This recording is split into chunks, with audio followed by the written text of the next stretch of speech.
जय माता दी। आप सभी को चैत्र नवरात्रि की हार्दिक शुभकामनाएं।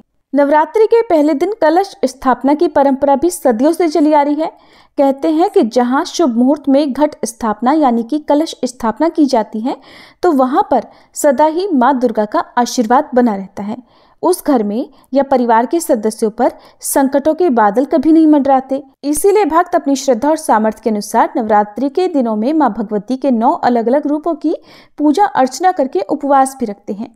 तो चलिए आपको बताते हैं इस बार चैत्र नवरात्रि कब से प्रारंभ होगी, कब समाप्त होगी, अष्टमी और नवमी तिथि कब रहेगी और कलश स्थापना का शुभ मुहूर्त क्या रहेगा। इस बार तिथियों की गड़बड़ के कारण आपके मन में ये प्रश्न भी जरूर होगा कि नवरात्रि में किस दिन किस देवी माँ की पूजा की जाएगी और अष्टमी और नवमी तिथि क्या इस बार एक ही दिन पड़ रही है या फिर अलग अलग दिन में अपने मुहूर्त के अनुसार ही पूजा की जाएगी। साल 2025 में चैत्र नवरात्रि प्रारंभ होंगी 30 मार्च दिन रविवार से और चैत्र नवरात्रि व्रत समाप्त होंगे 6 अप्रैल दिन रविवार को, यानी कि रविवार के दिन से ही व्रत प्रारंभ होंगे।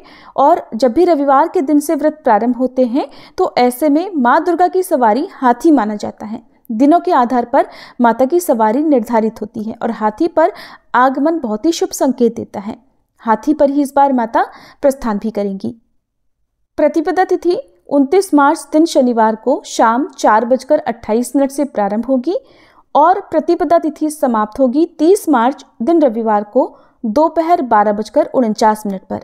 प्रतिपदा तिथि में कलश की स्थापना हमेशा शुभ मुहूर्त में करनी चाहिए और कलश स्थापना का शुभ मुहूर्त रहेगा सुबह 6:13 से 10:22 तक। इसके अलावा अभिजीत मुहूर्त को भी कलश स्थापना के लिए बहुत ही उत्तम मुहूर्त माना जाता है, जो कि दोपहर 12:01 से 12:50 तक रहेगा।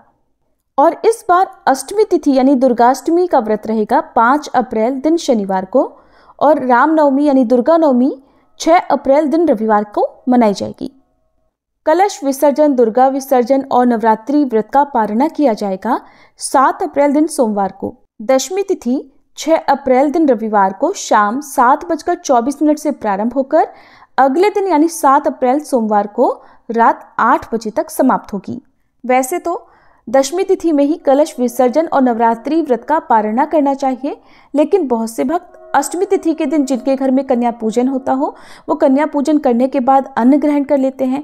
तो कुछ लोग नवमी तिथि के दिन कन्या पूजन करके अन्न ग्रहण कर लेते हैं और फिर नवमी तिथि को ही शाम के समय सूर्यास्त से पहले पहले कलश विसर्जन भी कर लेते हैं।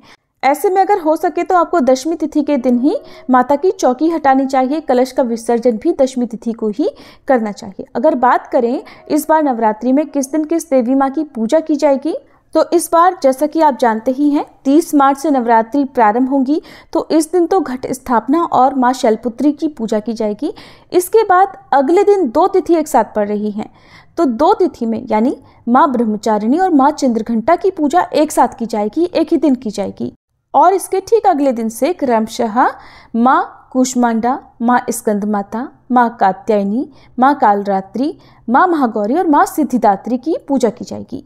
अगर आप नवरात्रि के व्रत रखते हैं तो इस बात का आपको विशेष ध्यान देना है कि नवरात्रि में केवल और केवल दूसरे दिन 2 देवियों की पूजा एक साथ की जाएगी। बाकी आपको लगातार जिस क्रम से पूजा करनी होती है उसी क्रम से करनी होगी। अष्टमी तिथि 4 अप्रैल शुक्रवार की रात 8:13 से प्रारंभ होगी और जिसकी समाप्ति अगले दिन यानी 5 अप्रैल शनिवार को शाम 7:26 पर होगी।